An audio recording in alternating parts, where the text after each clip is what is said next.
Aloha, everyone, and welcome to another episode of Question of the Week here at the Honolulu Christian Church. And remember, we want you to hit that like or subscribe button there on our YouTube channel so you can get updates on what we're doing and whenever something new comes out. So if you're being blessed by what you are seeing and what you're hearing, hit that subscribe button there, all right? Well, we talked about Darwinism, and we talked about Darwinism is a theory with some very fatal flaws here that show you that the system does not work.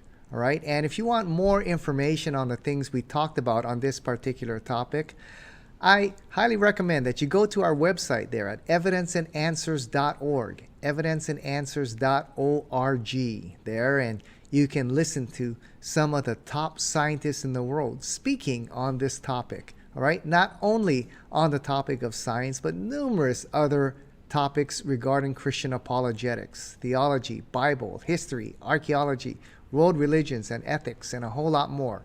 Right, over 500 podcasts from some of the top scholars from all over the world that you can listen to, and some of the top scientists speaking on this subject that we're going to cover today.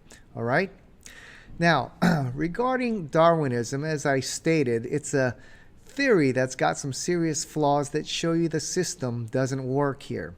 Now, we got some questions over this past week on Darwinism. All right, and we'll cover a few. And the one we want to start off with is this. Pat, how do Christians explain the fossil record? Does the fossil record support Darwin or the Bible? It seems to support Darwin's theory.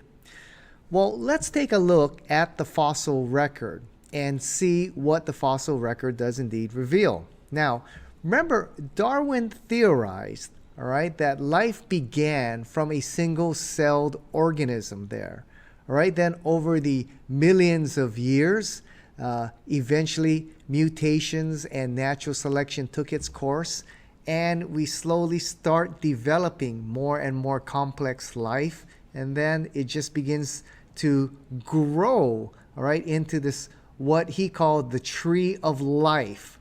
So in the fossil record, that's what we should be seeing here. Life beginning with a single-celled organism. See, Darwin taught that we can trace our ancestry all the way back to a single-celled organism. So if you look at the lowest strata where life began, we should see a single-celled organism that we can trace our origins to.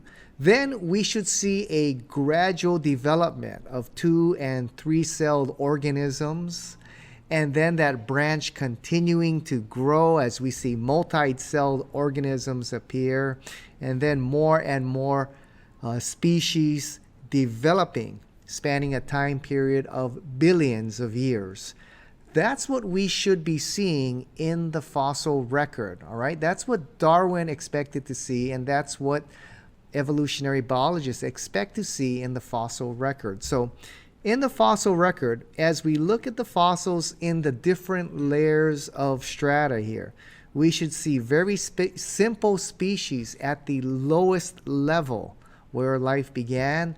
And then as we move up the strata of several millions of years, we should see a gradual growth of more and more complex species, and more continuing to develop as we move up the layers of strata. So we should have this, what's called Darwin's tree of life there in the fossil record. Well, when you study the fossil record, we have something quite surprising here. We don't have Darwin's tree of life. What we have, and we're going to use the Darwinist dates here for the sake of argument here, all right?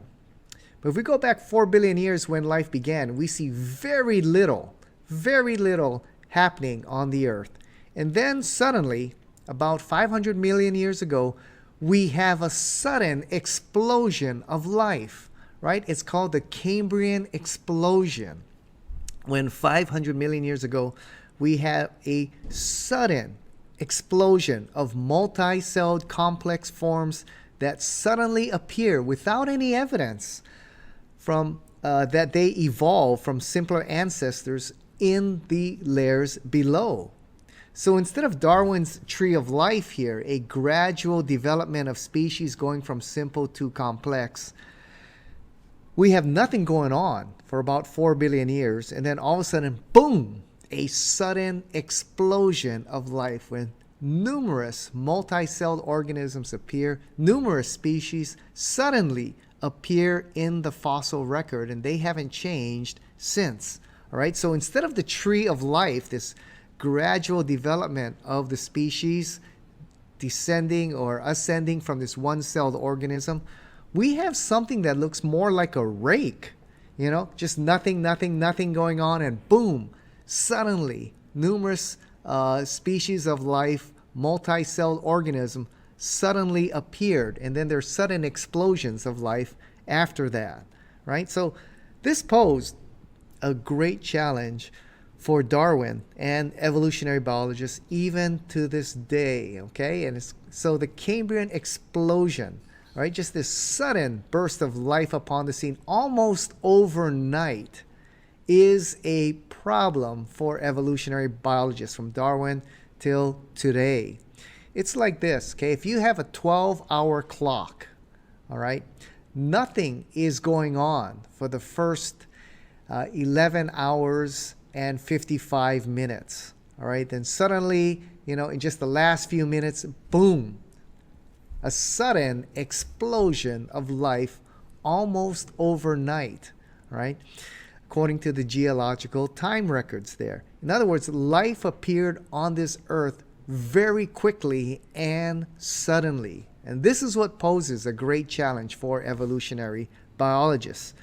This was pointed out to Darwin by several scientists of his time, Agassiz and Pictet and others. They pointed this problem out to Darwin, that the fossil record doesn't support his tree of life. We have just a sudden explosion of life that comes upon the scene. And Darwin wrote about this problem in The Origin of Species. He said this, he says, "The abrupt manner in which whole groups of species suddenly appear in certain formations has been urged by several paleontologists, for instance by Agassiz, Pictet, and Sedgwick, as a fatal objection to the belief in the transmutation of species. If numerous species belonging to the same genera or families have really started into life all at once, that fact would be fatal to the theory of descent with slow modifications through natural selection." All right, Darwin stated that indeed the Cambrian explosion, if life suddenly appeared all at once, in a sudden explosion of life, as the fossil records seem to show, it would be fatal to his theory. And as we have searched the fossil record, we're beginning to see really that life suddenly exploded here upon this earth in the Cambrian explosion here. So that proves to was a problem for Darwin and remains a problem for evolutionary biologists even to this day. Then we have something serious missing in the fossil records here. According to Darwin's theory here, species gradually mutated and adapted and developed new body parts and organs over time, right? As they adapted and mutated, they began to form new body parts and organs, and we should see this transition in the fossil record. All right, so Darwin knew that in order for his theory to be true, there needed to be what we call transitional forms of every species in the fossil record. We should be able to see fossils as these species begin to mutate and adapt and develop new organs and new body parts. We should be able to see that transition in the fossil record. And Darwin expected to find thousands of intermediate or transitional links in the fossil record. Instead, to his discouragement, we have found few, if any, transitional forms. What we have are the species, the life forms, they suddenly appear in their full form and they have not changed since. Right? Let me give you an example. Evolutionary biologists believe that the rat eventually evolved wings and developed into the bat. All right? So what you should have in the fossil record then, you should have a lot of what we call transitional forms. Rats with stubs on their shoulder area, and then quarter length wings, and then 50% length wings, and then eventually full length wings forming into a bat. You should have those transitional forms in the fossil record. Instead, what we have is a full rat and a full bat, and we are missing all those transitional forms. All right? Also, you have to ask yourself the mechanism for macroevolutionary change. These species developing new organs and new body parts, right, is mutation and natural adaptation, or survival of the fittest. Okay? Natural selection. Well, think about it. How does a rat with 50% long, bat wings, how does that help that rat to survive in the wild? Those wings are too short for that rat to fly, and yet they're too long for that rat to be mobile there on the ground. How would that kind of adaptation help that rat to survive? All right? The system doesn't work. Instead, the fossil record seems to match the Genesis account. In Genesis chapter 1, when it talks about God creating the living animals, he says, he created each according to its kind. And that's what we seem to have in the fossil record. All right? These species appear in the fossil record, and they have not really changed since. What we should be having is thousands of transitional forms amongst the species. All right? And we are missing those transitional forms. And that poses a tremendous challenge. It posed a tremendous challenge to Darwin that he wrote about, and to evolutionary biologists today.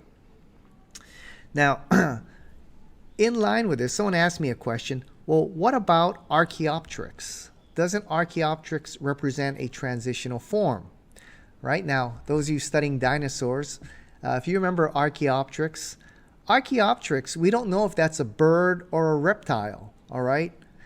It has wings and feathers and a wishbone, so it appears to be a bird, but it also has claws on its wings and teeth in its mouth, and so it could be some kind of reptile. We're not sure what it is. Right now, many evolutionary biologists and naturalists say, well, you see, that is the transitional form between reptile, some kind of lizard creature, to bird. That is the transitional form. Okay? Well, it really doesn't build a case for Darwin's theory here. First of all, Archaeopteryx is just one candidate to be a transitional form. There ought to be thousands in all the species. All right? Second of all, what is Archaeopteryx? I mean, it seems to be an anomaly. Zoologists and paleontologists are confused as to exactly what this is. Is it a bird or is it a reptile? It seems to be, they're beginning to conclude that it seems to be an anomaly like the platypus, all right, the duck-billed platypus. What is the platypus?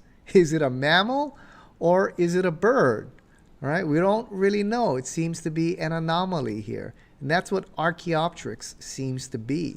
So it doesn't build a case for Darwin's theory. And even if it was the in-between reptile and bird, even if it was in between, you're still missing a lot of transitional forms that go from lizard or reptile all the way up to Archaeopteryx. And then you're still missing a whole bunch of transitional forms of Archaeopteryx going all the way up to bird. All right, so you're still missing a whole lot of transitional forms here.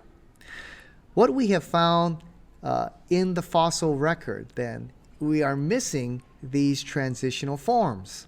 That's fatal to Darwin's theory. Now, a question along these lines is this. It says, Pat, we found species of ancient birds that once had teeth and fish that once had eyes. but because of the darkness and depths they live in, they have mutated and changed into something else. Aren't these transitional forms? No, they are not. All right. First of all, we have found ancient birds that may have had teeth. All right, but now we know birds no longer do. Well, that isn't the creation of new organs or new body parts. You haven't created anything new. If anything, you've taken something away. Just like these fish, because of the depth and the darkness that they live in, right, their eyes no longer work and they've adapted sensory organs of other types, all right, more that are, more sensitive, okay? You still haven't developed any new organs or body types, okay? Instead, you've taken away something. So these are not transitional forms either, right? Now, what was Darwin's answer to the absence of these transitional forms? Well, Darwin said, could it be that the fossil record is not complete? He had great faith that someday we would discover many of these transitional forms. Well, we've done a ton of digging during Darwin's time all the way up till now. We have extensive findings of the fossil record, and we are missing those transitional forms. All right? And so really, with the tremendous archaeological and geological diggings that we have done, we haven't found the transitional forms, and that is fatal to Darwin's theory. Well, along these lines, we have another question here. Pat, what about apes and men? Apes have 99% similarity in DNA to men. So doesn't that prove the case for Darwin's theory that men evolved from apes and chimps? Well, the true story is this. Scientists are now discovering that we are 90 to 95% similar in our DNA with the great apes and chimps. Not 99%, about 90 to 95%. All right? Now, remember, we're talking in percentages here, okay? 95% similarity, but there's a 5% difference here. That 5 or 10% difference represents thousands or perhaps even millions of amino acid and protein combinations, right, in the genetic mapping of animals and humans. All right, 5% is a lot. It's a significant difference when you're talking, the genetic mapping between animals, apes, and humans.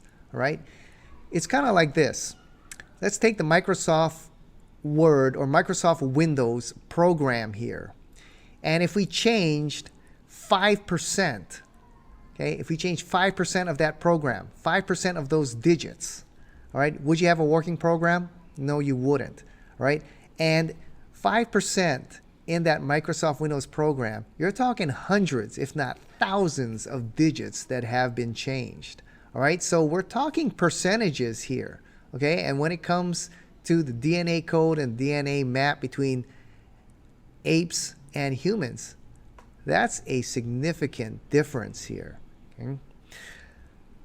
Also, humans and daffodils have about 35% similar DNA. Well, no one says that humans are 35% daffodils. Okay?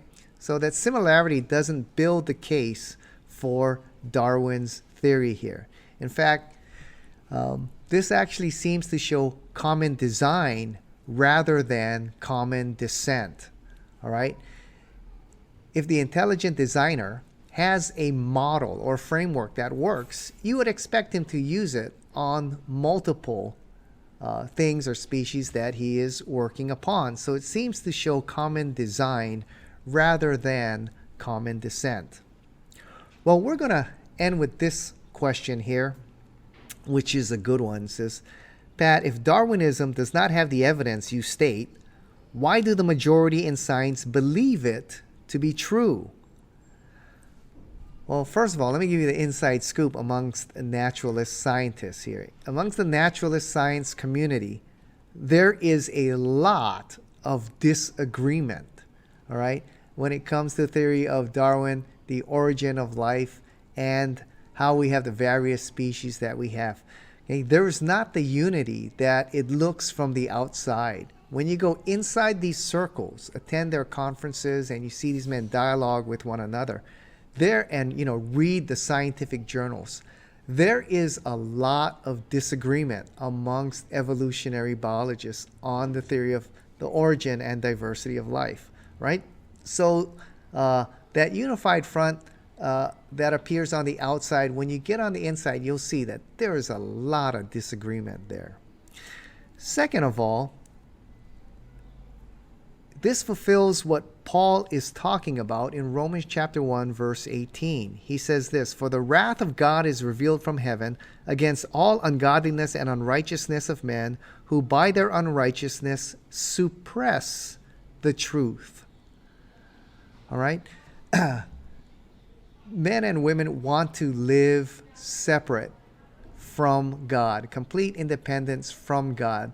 They resist bowing their knee and submitting and worshiping the rightful God of all creation. And instead, they want to rebel and live life independent of God. And so they suppress the truth that is in front of them. Right? I think if you take an objective look at the sciences, it points to intelligent design. But what do? We do not want to acknowledge God and the creator of the universe who deserves our worship and our submission to his lordship. Instead, we want to dismiss the evidence or reinterpret the evidence that is before us so we can dismiss perhaps the idea of the creator of the universe and not submit to his lordship. And so we distort or suppress the truth that is in front of us. That's what's the nature of sinful men and women. All right? So it fulfills what the Bible talks about regarding human nature and our rebellion against God. All right? Now, for the naturalist, for the atheist, Darwinism has to be true. All right? That's the only game in town. That's the only viable theory they see that explains the origin and diversity of life. If Darwinism is not true, what are we left with? We're left with intelligent design, a God, a creator. That's the alternative. And the naturalist does not want that. And so they're doggedly holding on to Darwin's theory of evolution. It's got to be true. If it's not, your only other alternative there is intelligent design, a intelligent creator. And that's not what they want. That's why they hold on to it doggedly. All right. Now, if Darwinism is true, you come to the dark conclusion that the naturalists have all come to. Really, that life is an accident. The universe is an accident. There's no intended purpose for the universe to be here. There's no intended purpose for your existence or my existence. And everything ends in death and annihilation. Therefore, ultimately, there's no meaning, there's no hope, there's no significance, there's no standard for right and wrong, and ultimately, no free will. Right? What a dark and foreboding outlook that is on life, if indeed naturalistic Darwinism is indeed true. Fortunately, I think if you look carefully at the evidence, it points to an intelligent creator. I think the fossil evidence and the evidence of science best is explained by the Genesis account, that indeed there is a God who created the universe and created you and I, right? And so there is significance to our existence. There's meaning, there's purpose, there is life beyond the grave. And the purpose of our life is to know God, to enjoy him, and discover the mission, the purpose for which he created you and I. All right? And life is filled with meaning and hope if indeed the Genesis account is true. And I believe the more you study the sciences, it's going to point you to an intelligent creator and ultimately the truth taught in the book of Genesis, right? Well, this concludes this week's episode of the week. I hope you'll hit that subscribe button and you'll be notified whenever we produce anything new. And I hope you visit my website there at evidenceandanswers.org and listen to some of the great interviews with some of the top scientists on this topic from all over the world. Tremendous resource for you there. And keep sending your questions in at pat@evidenceandanswers.org. pat@evidenceandanswers.org. And we look forward to seeing you here next week on question of the week. Aloha.